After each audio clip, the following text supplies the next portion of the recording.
Welcome to my channel. ఈ వీడియోలో AP ప్రభుత్వ ఉద్యోగులకు, పెన్షనర్లకు పెండింగ్ బిల్లులు చెల్లింపుల గురించిన తాజా సమాచారాన్ని అయితే వీడియోలో తెలుసుకుందాము. సో, వీడియోని అయితే ఎక్కడే గాని స్కిప్ చేయకుండా ఎండ్ వరకు చూడండి. అప్పుడే పూర్తి ఇన్ఫర్మేషన్ అర్థమవుతుంది. అలాగే వీడియోకి ఒక లైక్ కొట్టండి ఫ్రెండ్స్. దీనివల్ల నేను చేసే సో, దీనివల్ల వీడియో అనేది రీచ్ అవుతుంది. అలాగే వీడియోని షేర్ చేయడానికి ప్రయత్నం చేయండి తోటి ఎంప్లాయీస్, మిత్రులతో.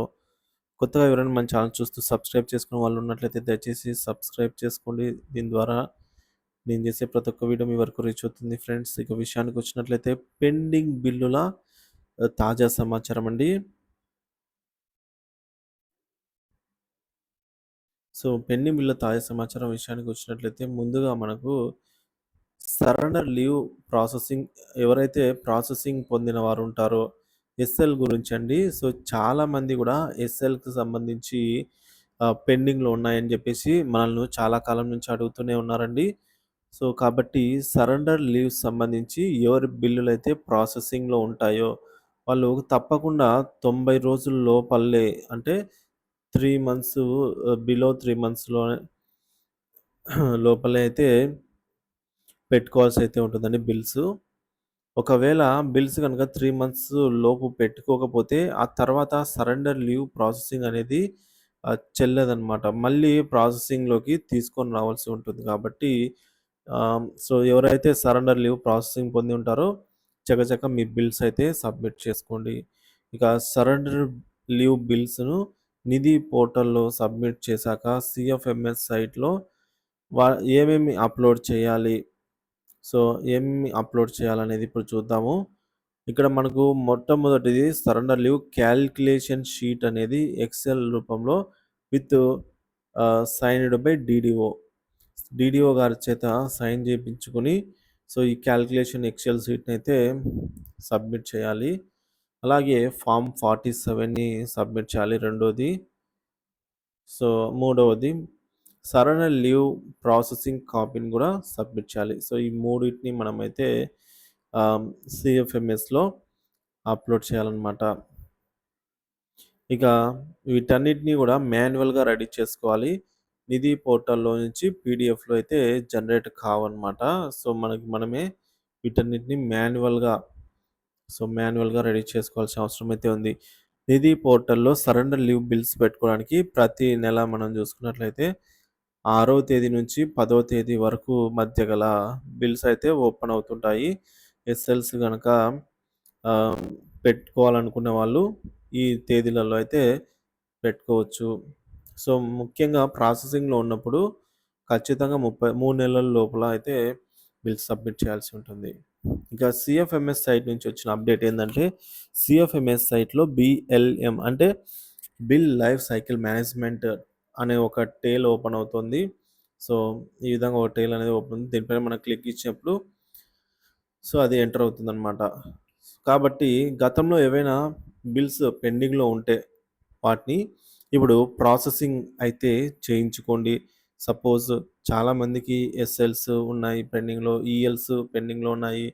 సో, ఇలాంటి బిల్స్ ఏవైనా ఉంటే ఏపీజీఎల్ఎల్‌కి సంబంధించి వీటన్నిటిని గూడా మనము ఇప్పుడు బిల్స్‌ను పెండింగ్ ఉన్న వాటిని ప్రాసెసింగ్ చేయించుకోవాలి. ప్రాసెసింగ్ చేయించుకున్న వితిన్ 90 డేస్ లోపల మనము బిల్స్ అయితే సబ్మిట్ చేయాల్సి అయితే ఉంటుంది. బిల్స్ అంటే ఆహ్, బిల్ క్యాలిక్యులేషన్ తర్వాత ఫార్మ్ 47 తర్వాత ఈ ఏదైతే మనకు సంబంధించిన డాక్యుమెంట్స్ అవన్నీ గూడా మనము సబ్మిట్ చేయాల్సి అయితే ఉంటుందండి.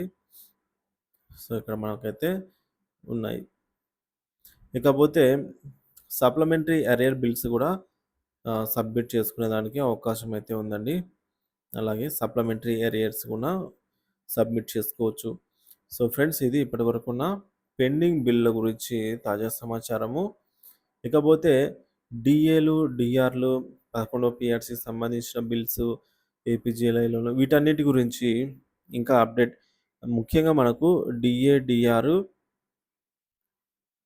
అలాగే పీఆర్‌సీకి సంబంధించిన అప్డేట్ అయితే ఏమి లేదండి ప్రెజెంటు. సో, ప్రభుత్వం అయితే వీటిని ప్రకటించాల్సి అయితే ఉంది. సో, మనకు కూటమి ప్రభుత్వం వచ్చిన తర్వాత జూలై నెల సంబంధించి డీఏ, డీఆర్‌లయితే పెరగడం జరిగింది. సో, వీటికి సంబంధించి మనకైతే అరియర్స్ ఒక 12 నెలలకు సంబంధించిన అరియర్స్ ఉన్నాయి. 12 మంత్స్ సంబంధించిన అరియర్స్ ఉన్నాయి. సో, వీటిని టైమ్ టు టైమ్ అయితే చెల్లిస్తుందనైతే ఆశిస్తున్నాను. సో, వీటిని చెల్లించిన అంటే ఫస్ట్ కూటమి ప్రభుత్వంలో ఉన్నప్పుడు ఏవైతే పెండింగ్ ఉంటావో వాటిని చెల్లించడానికి ప్రిఫర్ చేస్తారండి. సో, తర్వాత మనం చూసుకున్నట్లయితే ఇక 10 డీఏడీఆర్ అరియర్స్ అయితే ఉన్నాయి. సో, అదే మన ఛానెల్‌లో అయితే వీడియో ఉంది. సో, ఓసారి మన ఛానెల్‌లో వీడియోస్ అయితే చెక్ చేయండి. మనకు 10 నెలలకు 10 డీఏడీఆర్‌లకు సంబంధించి 200 నెలల డీఏడీఆర్ బకాయిలైతే పెండింగ్‌లో ఉన్నాయి. వాటికి సంబంధించి ఎంత లేదన్నా ఒక్కొక్క పెన్షనర్‌కి వాళ్ళ యొక్క క్యాడర్ సంబంధించి చూసుకున్నట్లయితే 2-8 లాక్స్ వరకు కూడా పెండింగ్‌లోనే ఉన్నాయన్నమాట. వీటన్నిటిని ప్రభుత్వం పూర్తి స్థాయిలో జమ చేస్తుందా? చేయదా? అనేదైతే పెద్ద డౌట్ అండి. క్వెషన్ మార్కే. ఎందుకంటే ఇవి గత కొన్ని 5 ఏళ్లుగా పేరుకొని పోయిన బిల్స్ అన్నమాట. 5 ఇయర్స్ నుంచి.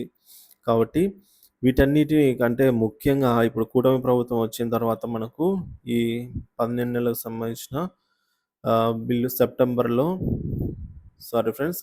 ఇవి అక్టోబరు, జనవరి, మార్చి అనుకుంటా. సో, ఈ 3 సమాన వాయిదాల్లో అయితే వీటిని త్వరితగతిన చెల్లించాలని అయితే కోరుకుంటున్నారు.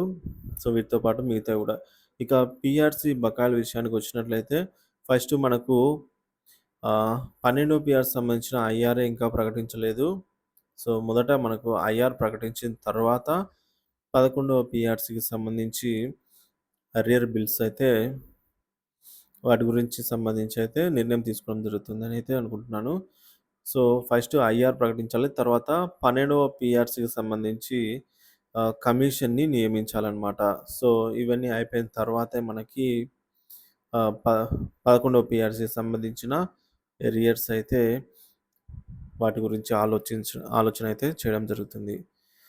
సో, ఓవరాల్‌గా ఉద్యోగ పెన్షనర్స్ చూసుకున్నట్లయితే 21,000 కోట్లయితే పెండింగ్‌లో ఉందన్నమాట ఇప్పటికి. ఆహ్, పెండింగ్ బకాయిలు ఇవన్నీ గూడా. సో, వీటన్నిటిని గూడా ప్రభుత్వం ఎట్టి పరిస్థితిలో చెల్లించాల్సిన అవసరం అయితే ఉందండి. సో, చాలామంది ఉద్యోగ పెన్షనర్స్ అయితే చాలా నిరాశ చెంది ఉన్నారు. వీటిలో కొన్నిటికి జీవో వచ్చినా గూడా అమలు పరచలేదు గత ప్రభుత్వంలో. సో, కొన్నిటికి అయితే బిల్స్ పెట్టుకోనికి గూడా మనకు అవకాశం లేకుండా పోయింది. సో, ఇలా ఒక్కొక్కటి ఒక్కొక్క కారణం చేత అయితే మొత్తానికి 22,000 కోట్ల రూపాయలను ప్రభుత్వం ఈ మేరకు బకాయిలు పడిందనమాట ఉద్యోగ పెన్షనర్స్‌కి. సో, ఇది ఫ్రెండ్స్ ఇవాల్టి వీడియో. వీడియో నచ్చినట్లయితే తప్పకుండా వీడియోకి ఒక లైక్ అయితే కొట్టండి friends.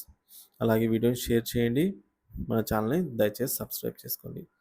Thank you for watching this video.